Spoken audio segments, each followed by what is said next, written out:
ഇന്ത്യയുടെ വരാനിരിക്കുന്ന പ്രധാനപ്പെട്ട ദൗത്യമാണ് സമുദ്രയാൻ. ചെന്നൈയിലെ നാഷണൽ ഇൻസ്റ്റിറ്റ്യൂട്ട് ഓഫ് ഓഷ്യൻ ടെക്നോളജിയിൽ നിർമ്മാണത്തിലിരിക്കുന്ന മത്സ്യ 6000 ആണ് ദൗത്യത്തിനായി തയ്യാറെടുക്കുന്ന മുങ്ങിക്കപ്പൽ.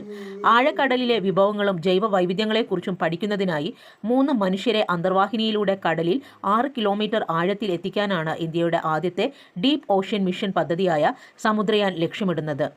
പദ്ധതി സമുദ്ര ആവാസ വ്യവസ്ഥയെ തടസ്സപ്പെടുത്തുന്നതല്ല.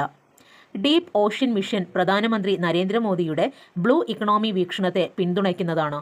കൂടാതെ രാജ്യത്തിൻ്റെ സാമ്പത്തിക വളർച്ചയ്ക്കും ഉപജീവന മാർഗങ്ങളും തൊഴിലവസരങ്ങളും മെച്ചപ്പെടുത്താനും സമുദ്ര ആവാസ വ്യവസ്ഥയുടെ ആരോഗ്യം സംരക്ഷിക്കാനും സമുദ്ര വിഭവങ്ങളുടെ സുസ്ഥിരമായ വിനിയോഗം വിഭാവനം ചെയ്യാനും ഇത് സഹായിക്കും. 2026 ഈ ദൗത്യം യാഥാർത്ഥ്യമാക്കാനാണ് ഉദ്ദേശിക്കുന്നത്.